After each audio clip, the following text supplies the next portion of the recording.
서서 인터뷰를 하던 중 무릎에서 뚝 하는 소리가 났다. 하필이면 무릎 관절에 관한 이야기를 나누고 있던 참이었다. 놀란 표정으로 확인하자 장민기는 지금도 이런 식으로 소리가 나요. 괜찮습니다라며 웃음을 지어 보였다. 무릎 수술의 후유증은 그에게 있어 경력 2년을 날려버렸을 뿐만 아니라 지금까지도 성가시게 그의 마음을 괴롭히고 있었다. 용마고를 나온 뒤 2021년 신인 드래프트에서 기아의 2차 2라운드, 전체 14순위로 뽑힌 장민기는 앞으로 기아 마운드의 좌완 계층을 이끌 주요 유망주 중 한 명으로 많은 기대를 받았다. 단순한 가능성뿐 아니라 실제 성적으로도 증명했다. 데뷔 시즌이었던 2021년 1군 21경기에 출전해 23 3분의 1이닝을 소화하며 2승 1패 2홀드, 평균 자책점 3.47이라는 좋은 성과를 기록했다. 그 후 곧바로 군에 들어가 미래를 약속했다. 상무에서 2년을 보내고 전역한 장민기의 의욕은 커져 있었다. 제대한 해인 2024년 다시 1군에 합류하겠다고 결심했다. 하지만 그때 부상이 찾아왔다. 무릎 상태가 좋지 않았던 것이다. 그는 2024년 시범 경기를 치르고 조금 이상함을 느꼈어요.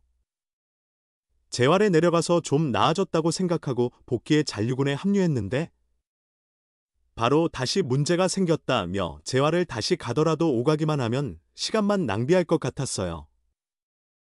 코치님께서 수술을 고려해보는 게 어떻겠냐고 먼저 제안해 주셔서 수술을 하기로 마음먹었다고 당시를 회상했다. 수술을 결정할 때만 해도 자신의 무릎 상태가 얼마나 심각한지 알지 못했다. 십자인대 문제가 아니라서 빠르게 복귀할 수 있을 거라고 생각하기도 했다. 그러나 연골이 상당히 손상되어 있었다. 장민기는 활차구 연골 부분이 평평해야 하는데 그 부분이 밧줄처럼 갈라져 있었다. 그 부분을 모두 제거했다고 설명했다. 재활에만 무려 1년이 소요되었다. 어깨나 팔꿈치 통증이 아닌 무릎 때문에 1년이라는 시간을 쉬어야 했다. 답답하고 불안했다. 무릎은 투구에 큰 영향을 미치는 부위이기 때문에 재활이 제대로 이루어지지 않으면 힘차게 공을 던질 수 없다는 걱정이 밀려왔다. 장민기는 무릎 수술 직후에는 긍정적으로 생각하려 노력했다. 그래도 불안한 마음은 사라지지 않았다고 털어놓았다. 하지만 가만히 앉아 있을 순 없었다. 다행히 어깨와 팔꿈치는 건강했다. 어떤 방법으로든 공을 던지는 느낌을 유지해야 했다. 무릎을 재활하면서도 그저 앉아서 공을 던졌다. 일반적인 투구 동작은 아니었고 어쩌면 안쓰러운 모습이었지만 그래도 공을 던질 때마다 점차 나아진다는 기분을 느꼈다. 장민기는 공을 던지니 마음이 안정되더라며 웃음을 지었다. 타고난 투수였고 다시 마운드에 서서 그 감정을 느끼고 싶었다. 끈질기게 재활한 덕분에 이번 해 퓨처스리그에 복귀할 수 있었다. 그리고 팀의 마무리 캠프에도 합류해 본격적인 준비를 시작했다. 무릎에서는 계속 뚝하는 소리가 난다. 기아 오키나와 마무리 캠프의 상징이 된 러닝 훈련도 당연히 버겁다.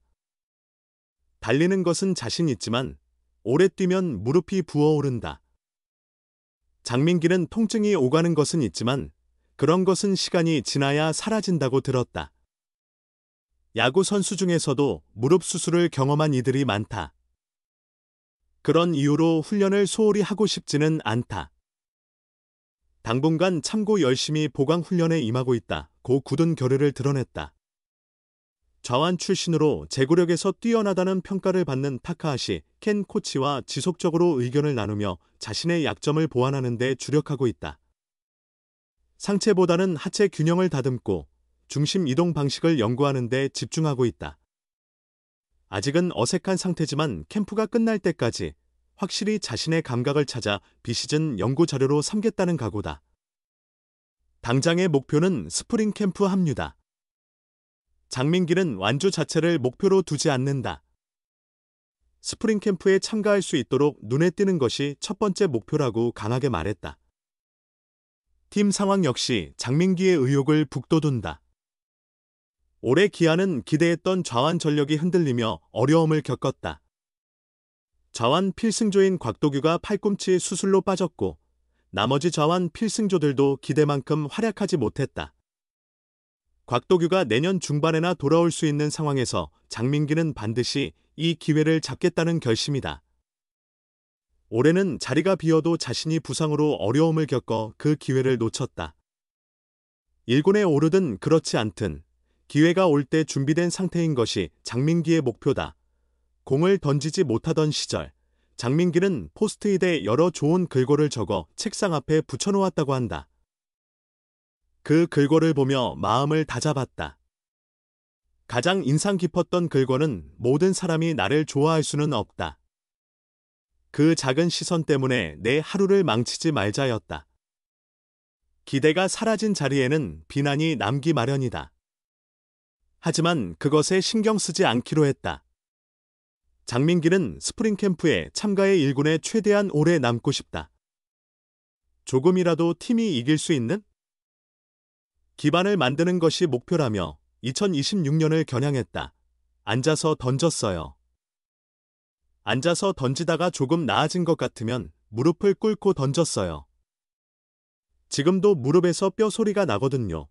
장민기는 4일부터 일본 오키나와 마무리 캠프에 합류해 구슬땀을 흘리고 있다. 새로 합류한 타카하시 켄 2군 투수 코치에게도 적극적으로 질문을 던질 만큼 열정적이다. 타카하시 코치는 왼손 투수 출신이기도 하다. 장민기는 6일 처음으로 불펜 피칭을 소화했다. 이범호 감독과 손승락 수석 코치, 이동걸 투수 코치 등 코치진이 모두 지켜보는 가운데 힘껏 공을 던졌다. 다만 여전히 제구가 흔들리는 점은 아쉬움으로 남았다. 장민기는 첫 피칭이니까. 한 개도 살살 던지지 말고 3개 던져보자고 했다. 그 부분은 잘 된 것 같아 만족스럽다. 제구는 스트라이크가 21개밖에 들어가지 않았지만 예전보다는 나아진 편이라 만족한다고 전했다. 불펜 피칭을 마친 장민기는 타카하시 코치와 한참 대화를 나눴다.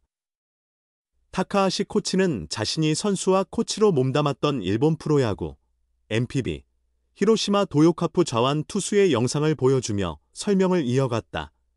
타카하시 코치는 장민기가 그저께 4일 캐치볼 할 때부터 와서 가르쳐 주세요 하더라. 같은 좌완이라 준비할 부분을 조금씩 알려줬고 오늘은 히로시마 투수와 투구 스타일이 비슷하다고 느껴 영상을 참고하면 어떨까 해서 보여줬다고 말했다. 장민기는 타카하시 코치님께서 발축다리, 발의 중심을 어디에 두고 던지는지, 어떤 생각으로 던지는지에 대해 설명해 주셨다. 일본 좌완 투수 영상을 보여주며 투구 폼이 비슷하니 배울 점이나 좋은 점을 참고해서 따라 해보면서 맞춰가자고 하셨다. 타자와 상대하는 모습도 보고 싶다고 하셨다고 전했다. 장민기는 무릎 수술 후 1년 동안 재활하는 동안에도 공을 놓지 않으려 부단히 노력했다. 앉아서 공을 던지기까지 했을 정도다. 방 한쪽에는 좋은 글귀가 적힌 포스트잇 여러 장을 붙여두고 매일 읽으며 마음이 흔들리지 않도록 애썼다. 장민기는 무릎이 아직도 욱신거릴 때가 있다. 많이 뛰면 조금 붓기도 하고 무릎 수술을 받은 사람들에게는 흔한 증상이라며 몇 년은 지나야 한다고 하더라. 야구 선수 중에도 무릎 수술한 사람 많다. 그렇다고 운동을 피하고 싶진 않아서 보강 운동을 최대한 열심히 하고 있다. 저녁 후 의욕 때문에 무릎이 이렇게 된 건가 싶기도 한데 그때로 돌아가도 나는 또 똑같이 해서 다칠 것 같다. 다치지 않으려고 조심은 하겠지만 똑같이 의욕적으로 했을 것이다. 1년 동안은 답답해서 앉아서 공을 던지고 조금 괜찮다 싶으면 무릎을 꿇고 던졌다. 그래도 이 때문에 무너지지 말자, 포기하지 말자는 다짐을 했다고 회상했다. 내년 목표는 스프링 캠프부터 시작해 1군에서 기회를 잡는 것이다. 좌완 윤영철과 곽도규가 올해 나란히 팔꿈치 수술을 받으며 자리가 충분히 생겼다. 기회를 잡는 것은 장민기를 비롯한 선수들의 몫이다. 장민기는 감독님께서 캠프 초반에 말씀하신 것처럼 안 쳐지고 잘하면 스프링 캠프까지 데리고 간다고 하셨다. 일단 완주를 목표로 두는 것이 아니라 스프링 캠프에 갈 수 있도록 눈에 띄는 것이 내 첫 번째 목표다. 이 군에 오래 있으면서 묵묵히 노력하는 선수들을 정말 많이 봤다. 내가 이 정도만 해서는 안 되겠다는 생각을 정말 많이 했다. 우선 스트라이크 비율을 높이는 것이 첫 번째고 1군에 붙어 있으면서 팀이 조금이라도 이길 수 있도록 발판을 만드는 선수가 되는 것이 목표라고 힘주어 말했다.